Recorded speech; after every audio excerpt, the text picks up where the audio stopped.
ភាគ3នៃដំណើរផ្សងព្រេងទៅយកឃ្មុំ5យប់6ថ្ងៃគ្រប់ជំរាបសួរហើយក៏សួស្តីកាន់ទៅដល់ពុកម៉ែបងប្អូនទាំងអស់គ្នាថ្ងៃនេះវិលមកជួបជាមួយនឹងខ្ញុំបាទវុធីទៀតហើយថ្ងៃនេះផងដែរខ្ញុំបាទសំណូមអារម្មណ៍ពុកម៉ែបងប្អូនទាំងអស់គ្នារីករាយមកទស្សនាភាគបន្តដែលជាភាគ3ក៏ឃើញថាថ្ងៃទី3នេះជួបឧបសគ្គរឹតតែខ្លាំងឡើងហើយបងប្អូនហើយកន្លែងខ្លះនិយាយពីថាដើមឈើធំមែនតើបងប្អូនហើយជួបប្រទេសនិយាយពីថាម្ដង4 10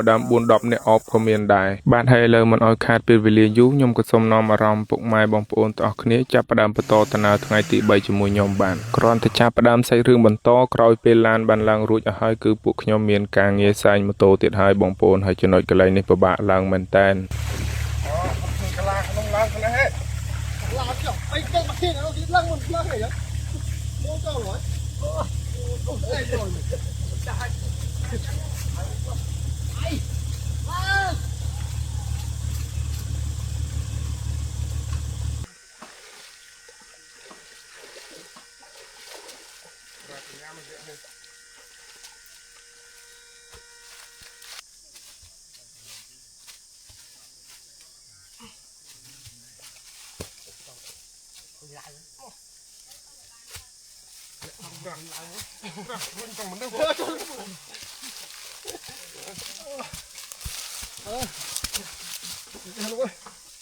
ក្រោយពេលបានសាញម៉ូតូឡើងរួចរាល់អស់ហើយខ្ញុំក៏ដើរមើលជុំវិញឃើញថាមានផ្កាព្រៃដុះផ្ញើជាមួយនឹងដើមឈើច្រើនមែនតើបងប្អូនបាទហើយបងអុកញ៉ាក៏នាំខ្ញុំជិះម៉ូតូទៅមុនដើម្បីមើលផ្លូវមើលថាកន្លែងណាពិបាកអញ្ចឹងស្រួលយើងដឹងឲ្យបងប្អូនគាត់ទៅតាមក្រោយគាត់ជិះវាហើយបងប្អូនវិញពីតារ៉បតបាទ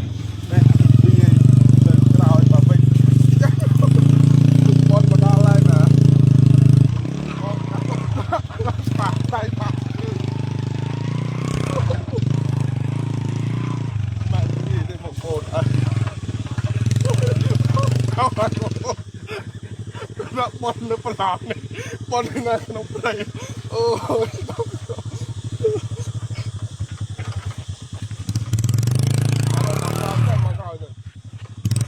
ឲ្យចាប់ឈួរទៅ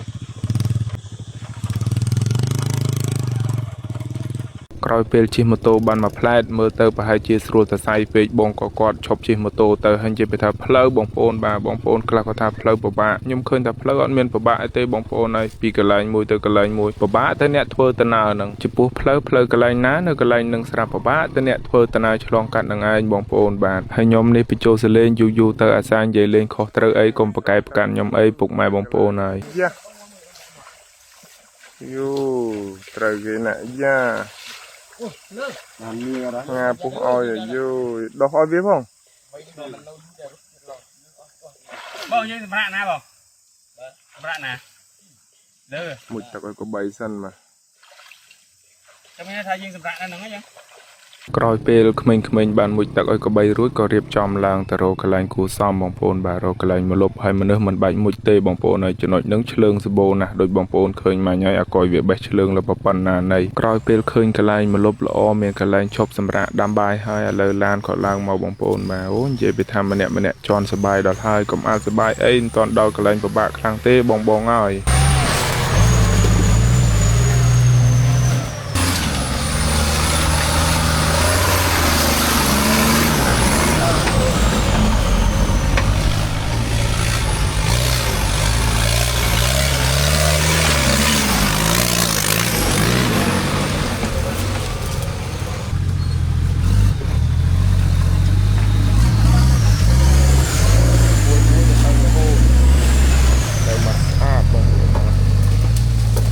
ភក្តីក្រោយទេដល់ណាដល់ណីឲ្យស្ងាត់ឈឹកនោះហើយក៏ឥឡូវដល់ឡើងភក្តីឡើងមកបងប្អូនក្រោយទេ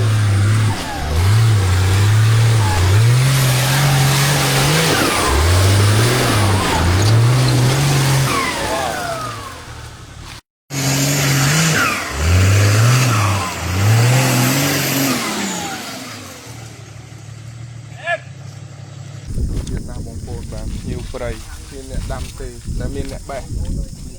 បាទដាំអូអេនមែនតើអ្នកហ្នឹងចាច់ជើងឡើយឆ្ងាញ់ណាស់បងអើយដាក់មកស្វាយចាំចាំណាព្រះអើយស្អី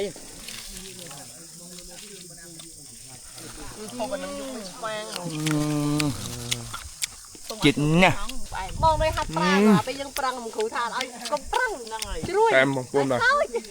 ផ្អែម น้ำซ้ายเจ๊ง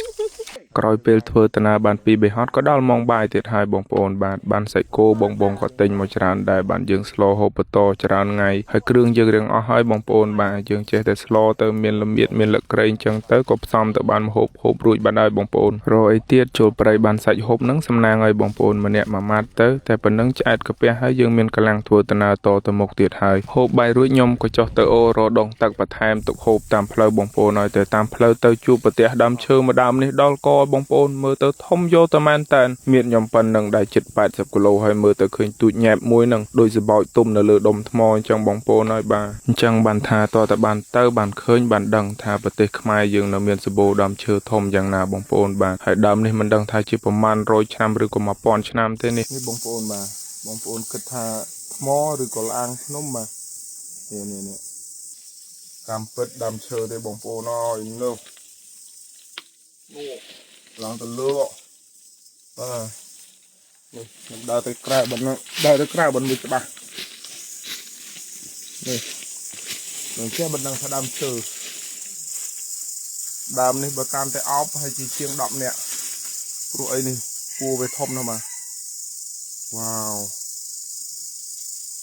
អាឡៃតែនឹងឈរមើលឈរថតដើមឈើមានណាបងប្អូនឲ្យភ្លេចថាត្រូវទៅដងទឹកហើយមកដល់កន្លែងទឹកទៀតបងប្អូនដើមឈើក្រាក់នេះនិយាយពីថាធំមែនតើមើលមកផ្លែតប៊ីសតែខ្ញុំច្រឡំនឹងថាដុំថ្មបងប្អូនធំមែនតើបាទហើយក៏សូមណែនាំសាប៊ូក្លិនកាន់ទៅដល់ពុកម៉ែបងប្អូនកំពុងតែទស្សនាសាប៊ូក្លិនសម្រាប់សក់អង្កែបរោះជួយថែរក្សាសុខភាពសក់និងស្បែកក្បាលអាចកម្ចាត់អង្កែយ៉ាងមានប្រសិទ្ធភាពធ្វើឲ្យសក់ស្រស់ស្អាតនិងរឹងមាំផ្ដល់ភាពត្រជាក់ពីសារធាតុម៉ង់តុលដើម្បីកាត់បន្ថយការរលាកស្បែកក្បាលនិងស្រស់ស្រាយហើយក៏បានផលិតពីស្នាដៃកូនខ្មែរផងដែរចំពោះខ្ញុំជាមួយនឹងក្រុមការងារឧស្សាហ៍ទៅព្រៃតែងតែបែកញើសក្បាលកាត់អង្កែដល់ពេលប្រើប្រាស់ទៅឃើញថាមានប្រសិទ្ធភាពល្អមែនតើបងប្អូនបាទអញ្ចឹងហើយចំពោះខ្ញុំបាទប្រើផ្ទាល់ឃើញថាល្អបានណែនាំទៅដល់ពុកម៉ែបងប្អូនប្រើប្រាស់ហើយក៏សង្ឃឹមថាពុកម៉ែបងប្អូនយើងបាទជួយគាំទ្រស្នាដៃកូនខ្មែរយើងល្អឲ្យបានច្រើនឡើងផងបាទងាកមកសាច់រឿងបន្តក៏ចេញតាណាតទៅទៀតបងប្អូនហើយយើងអត់ដេកទេកន្លែងម៉ាញ់ហ្នឹងហើយបងប្អូនខ្លះក៏ដើរបងប្អូនខ្លះក៏ជិះឡានបងប្អូនខ្លះទៅក៏ជិះម៉ូតូបងប្អូនហើយខ្ញុំមិនស្មានដល់នោះគឺជាខែប្រាំងហើយហេតុអីនៅលើភ្នំហើយនៅសបោទឹកយ៉ាងហ្នឹងនិយាយថាត្រឹមជង្គង់មើលទៅប្រហែលជាមានមេឃភ្លៀងមុនពួកខ្ញុំចូលទៅអញ្ចឹងបានមានទឹកអញ្ចឹងហើយមកដល់មុខនេះមានការងារទៀតហើយបងប្អូនហើយបាទកន្លែងនេះផ្លូវផ្អៀងមែនតែម្ដងអញ្ចឹងហើយបងប្អូនតកងត្រៀមស្មារតីបើកឲ្យបានល្អបាទពួកខ្ញុំទៅរួចមុនហើយ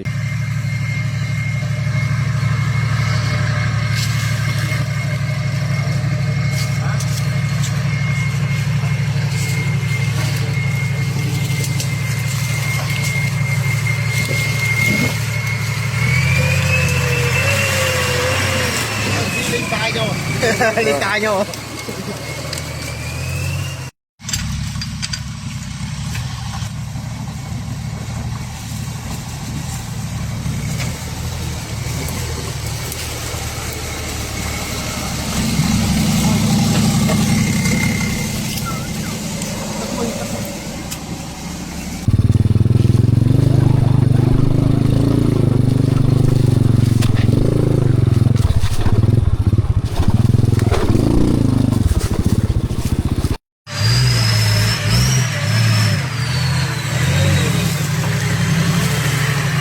ចេញមកដល់មុខបានមកផ្លែតឡានបងទៅរួចឲ្យហើយកីឡាករភក្តីមកដល់ក៏មានបញ្ហាទៀតហើយបងប្អូនហើយមិនដឹងថាយ៉ាងម៉េចមកដល់ចំណុចនេះក៏ដេកអត់ឆេះក៏ត្រូវតែហៅឡានបងអាយ៉ែមកអូសទៅសារថ្មីអញ្ចឹងអាយមិនខ្ញុំឧស្សាហ៍និយាយថាក្រុមពួកខ្ញុំនេះទៅណាក៏ដូចជាកិច្ចមិនផុតពីការរករ៉ាទេបងប្អូនហើយយើងធ្លាប់តែជិះឡានដល់ពេលឥឡូវរុញឡានវិញម្ដងមិនដឹងថាអូវាធ្ងន់ខ្លាំងណាស់បងប្អូនហើយទៅណាទៅណីក៏ដូចជាកិច្ចមិនផុតពីការរករ៉ាសោះបងប្អូនហើយអញ្ចឹងមើលទៅក្រុមពួកខ្ញុំនេះបើថាដាក់ឈ្មោះថាធីមរករ៉ាមើលទៅប្រហែលជាតំណងបងប្អូនណោះរួចរាល់ហើយខ្ញុំក៏ជិះម៉ូតូចេញមកមុខមុនហើយមកដល់ទីតាំងនេះមានឈ្មោះថាវាលស្រែរំលឹកបងប្អូនបាទមិនដឹងថាចាស់គាត់ធ្វើស្រែនៅនឹងពីចំនួនណាទេឥឡូវនៅតែវាលបងប្អូនហើយមើលជុំវិញឃើញផ្កាអីអូកាដេព្រៃដុះនៅលើដើមឈើច្រើនមែនតើបងប្អូនបាទប្រភេទផ្កានេះខ្ញុំអត់ស្គាល់ច្បាស់ឈ្មោះវាទេហើយនោះឡានភក្តីដេកឆេះចេញមកឲ្យបងប្អូនហើយបាទហុយសែងទលំតែម្ដងបងប្អូនហើយយើងក៏ជុំគ្នាថតរូបទុកជាអនុស្សាវរីយ៍នៅវាលស្រែរំលឹកនឹងម្ដងហើយបានបន្តដំណើរចេញ ទៅមុខទៀតគ្រាន់តែចេញដំណើរទៅមិនទាន់នឹងបានប្រមាណ100ម៉ែត្រផងបងប្អូនហើយមកដល់ចំណុចនេះអូទៀតហើយ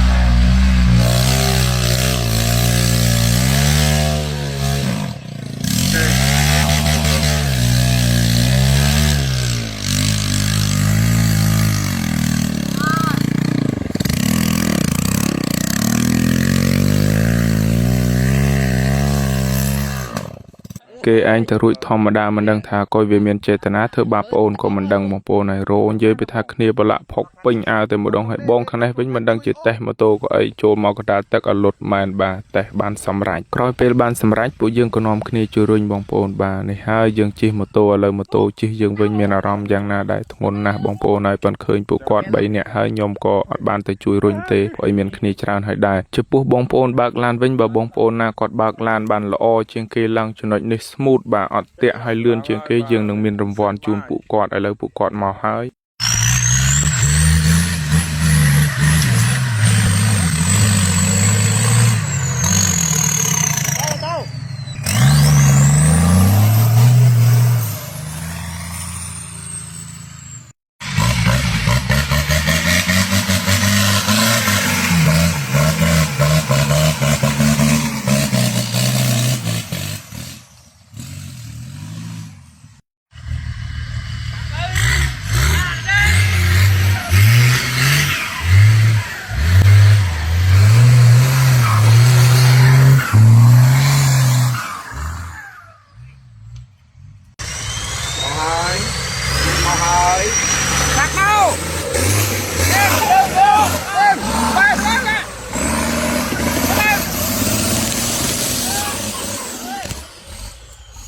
ឡើងរួចកីឡាករឡានក្រហមបងបូរ៉ាក៏បានរង្វាន់ជែកព្រៃបាទគាត់ធ្វើបានល្អជាងគេតែមិនទាន់អស់ត្រឹមនឹងទេយើងនៅមានរង្វាន់ហ្វ្រីជូនទៀតបងប្អូនបាទចូលកដប់ព្រៃខ្លីនេះនិយាយពីថាដល់កទៅតបូលឡានពួកខ្ញុំខាងបើកម៉ូតូរួចខ្លួនហើយអញ្ចឹងហើយខាងបងបើកឡានក៏ចាប់ផ្ដើមចែកគ្នាទទួលរង្វាន់ចុះបាទ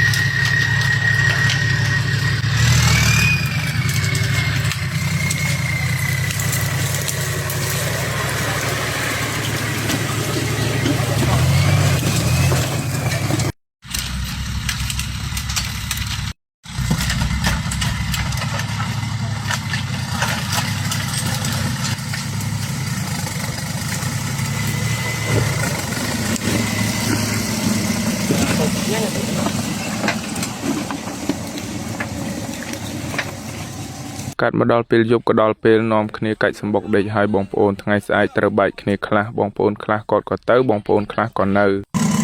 ដំឡើងទៅលើទៀតឡើងទៅដល់មុំតែម្ដងហើយយើងនឹងថ្ងៃដល់ទៅត្រូវទៅថ្ងៃហ្នឹងគឺក៏ស្អែកទេបាទហើយគាត់ថាខ្លាចម៉ែក្មេងនឹងប្រពន្ធគូនដងទន្ទឹងរងចាប់អូបាទដល់ខ្លាចចិត្តអើយគាត់ទៅថ្ងៃបងអត់ជុំមុខឯងបានគុំមើលមក ក្រោយពេលគិតគូរខ្ញុំក៏សម្រេចថានៅវិញបន្តទៀតបងប្អូនបាទហូបបាយពេលព្រឹកហើយយើងបន្តចេញទៅទៀតហើយបងគាត់ទៅវិញមានគ្នា3នាក់បងប្អូនបាទស្មើនឹង2ម៉ូតូ3នាក់បាយលាគ្នាហើយខ្ញុំបន្តទៅទៀតហើយចំពោះសកម្មភាពថ្ងៃនេះខ្ញុំក៏កាត់សង្ខេបត្រឹមនេះបងប្អូនបាទនៅភាគបន្តទៀតហើយបងប្អូនមិនទាន់ចប់ទេអញ្ចឹងហើយក៏សង្ឃឹមថាពុកម៉ែបងប្អូនមិនសាញនៃការទស្សនាទេព្រោះអីទៅដល់5យប់អញ្ចឹងរៀងយូរបន្តិចហើយបងប្អូនបាទបាយពុកម៉ែបងប្អូនជួបគ្នានៅសកម្មភាពបន្តទៅអស់គ្នា